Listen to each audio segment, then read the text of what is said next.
Hobby Quick Hits. Delivering that breaking hobby news directly to your earlobes. You want to know those hot drops from the card shop? We've got you covered. With your host, John Newman.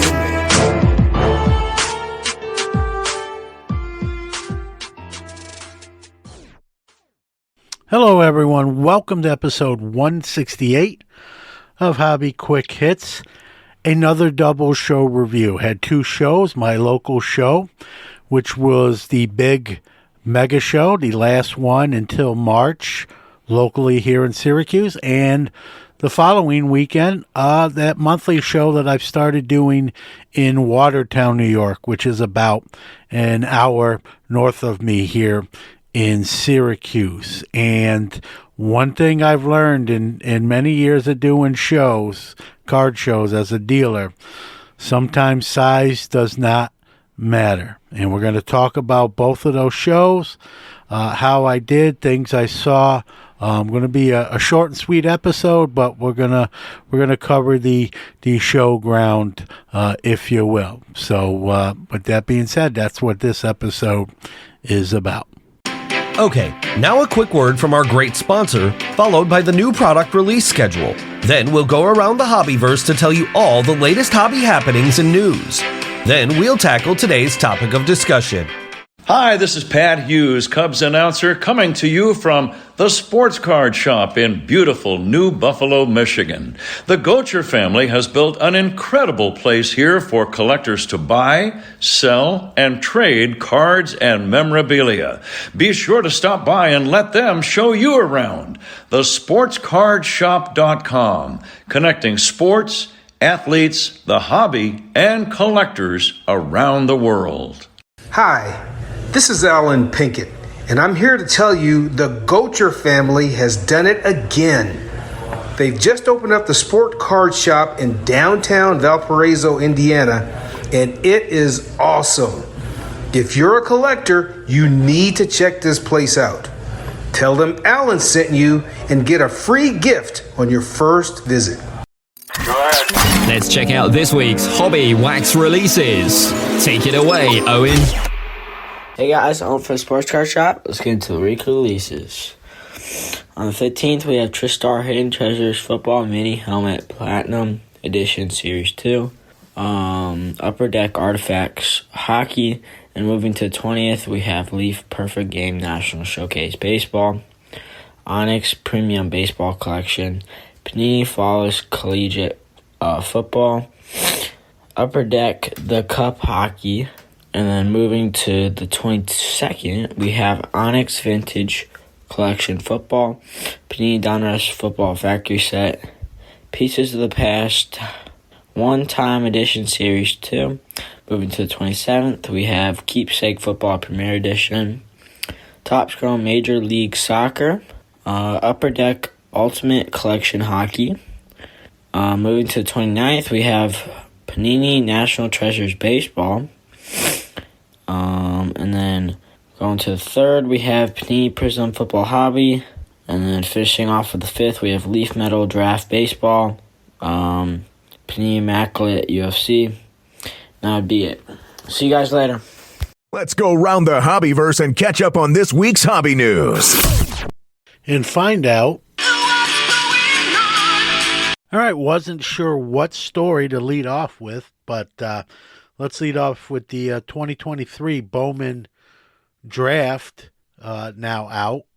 Crazy money for packs and boxes, and the hysteria is being led by Tom Brady cards in the product, including autos. And I've seen base cards with $1,000 bids. It's kind of crazy. I don't necessarily get it, but it doesn't matter whether I get it or not. That's the reality of the situation. Needless to say, I will not be opening any. And I got asked just not too long ago, earlier today.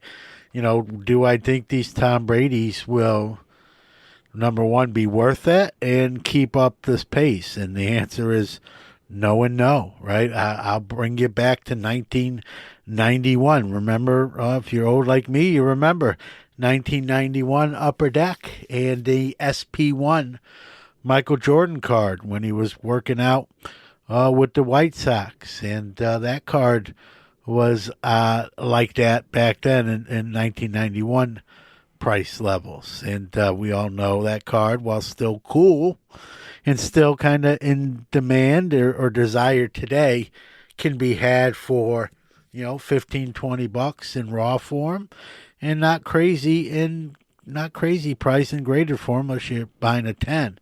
So I just don't see this being sustainable. It's the initial hype, and I'm going to enjoy watching from the stands when it comes to Bowman Draft. We couldn't be more thrilled to introduce the newest member of the Los Angeles Dodgers, Shohei Ohtani.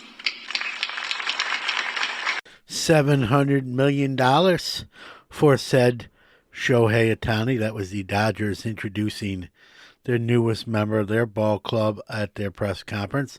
Again, $700 million.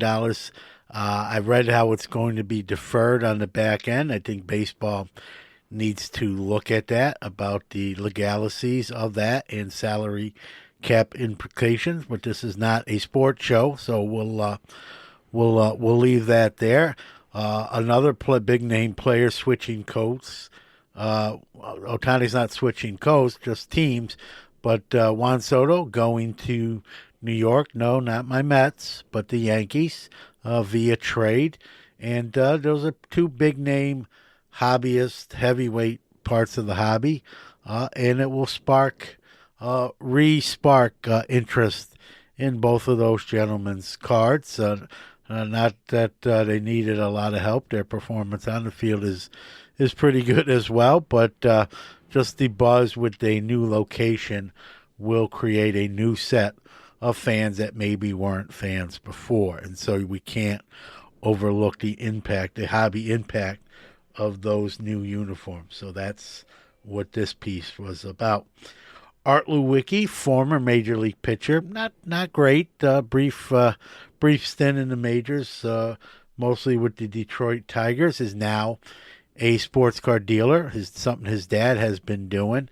He kind of joined forces with his dad and just made some news for one of the biggest unopened vintage finds in quite some time. And him and his dad purchased those. So those will be going to some to auction, some probably sold privately, but lots of late 50s, 60s, 70s, and 80s unopened wax and other product there. So look for auctions starting very soon.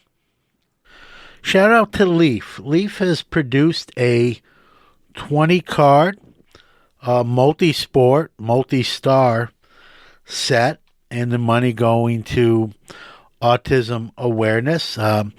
Autism is something I deal with on a daily basis. What I do with my job as a teaching assistant in the special education department at the high school level. A percentage of the kids that I work with, who are all great, by the way, have a diagnosis of autism. And so it's near and dear to my heart. And kudos to Leaf for producing this set for the benefit of that affliction. And I'm going to be purchasing some of those sets, and we're going to give one away here as a show giveaway announcement to come soon there. But if you want to purchase one, I believe they are $20 at Leaf's website. Head that way and pick one up and know you're doing some good in the process of enjoying the hobby.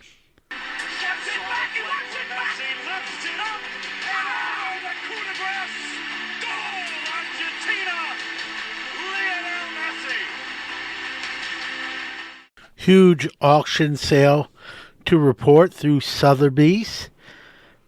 Lionel Messi's 6 jerseys worn during the 2022 FIFA World Cup final. were one lot put together. All 6 jerseys went as one sale, one lot. $7.8 million was the winning bid, the highest ever, I believe, for a soccer item.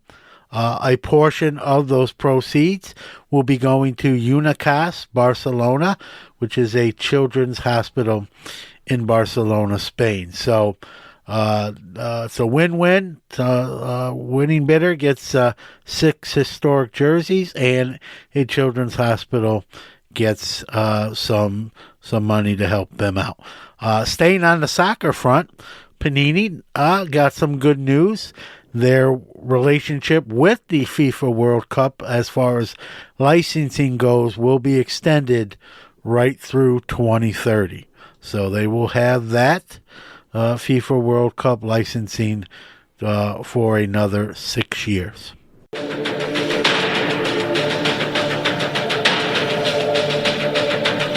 now, our feature presentation.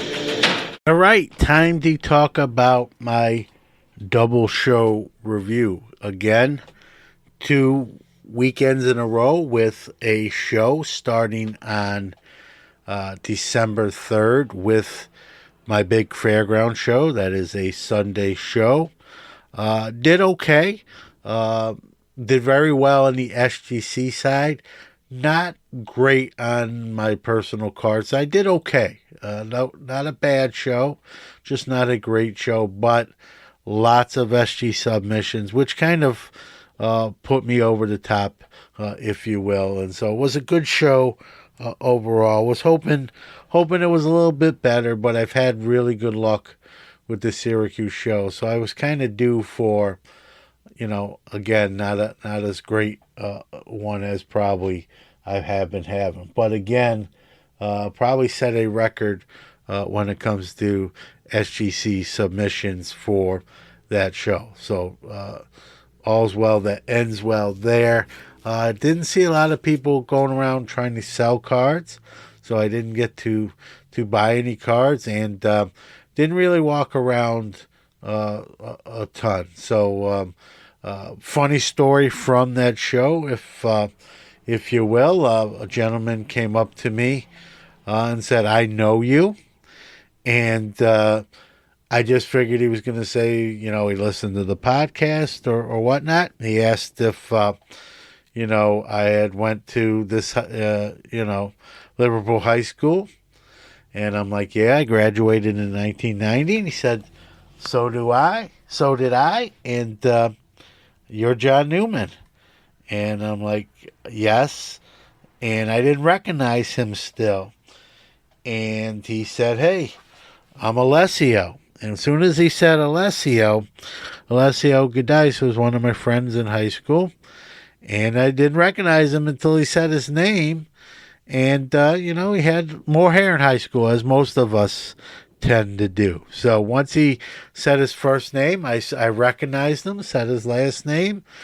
And I hadn't seen him since high school. So that's 1990. Do the math, folks. 33 years later, he shows up at the show, and we start chatting. And so we'll probably talk some more. I know he's going to submit some cards for grading, and kind of crazy, 33 years after the fact. So good show. I've talked to Lynn Lake, the promoter. I'd love to see that show move to a Saturday. I think it will be, if that could happen, it would be a much better show potentially.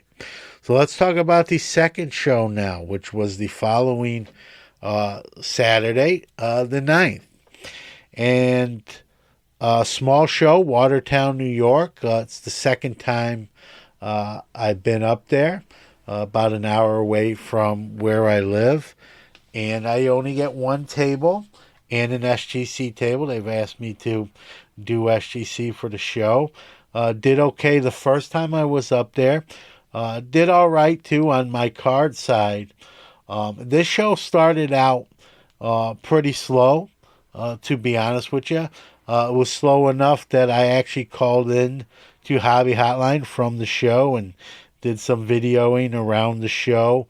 And so around around 11 o'clock, it looked like it was gonna kind of be sort of a low key. I don't want to say dud, but not a great show.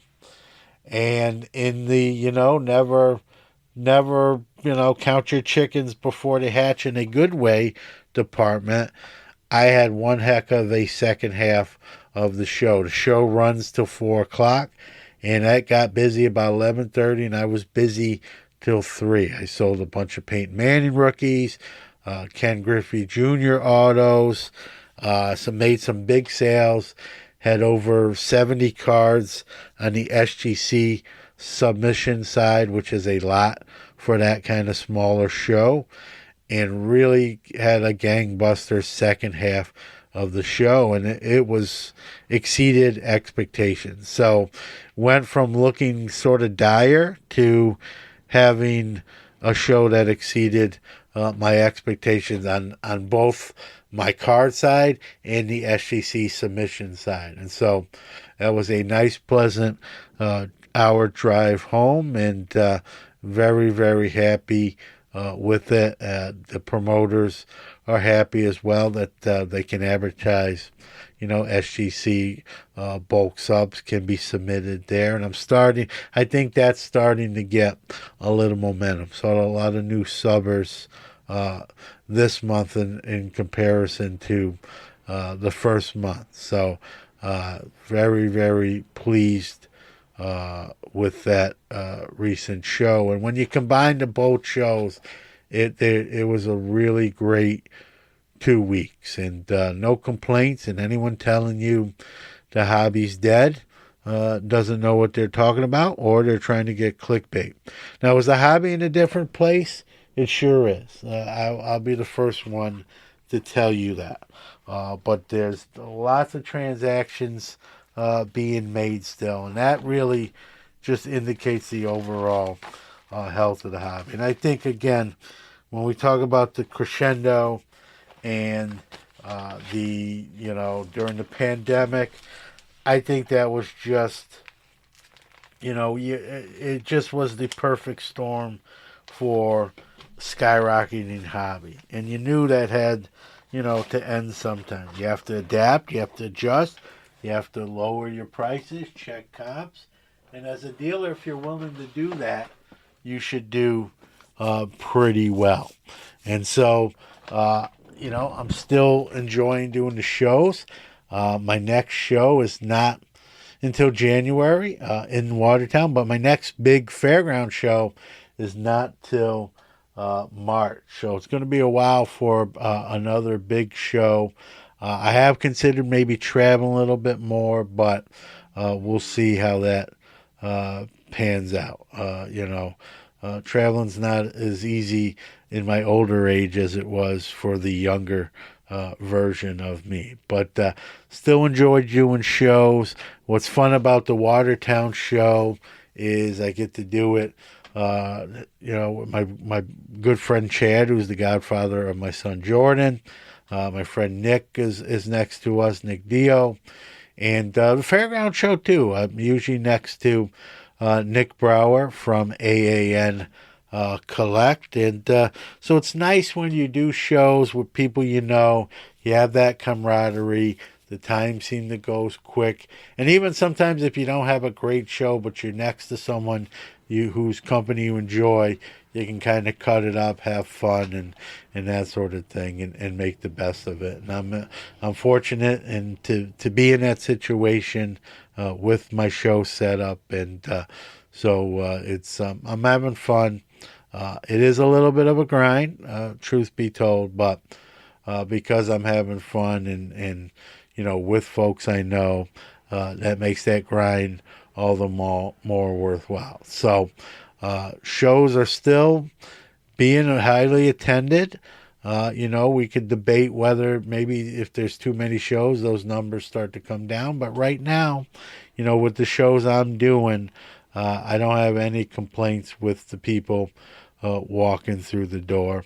And the SGC bulk sub thing is doing very well. I enjoy doing it, and again, they have great turnaround times, nice specials, and so I think people are very happy with the service there. So I'll continue to do so until I'm told otherwise. So with that being said, that is my double show review, if you will, and we'll see you very soon.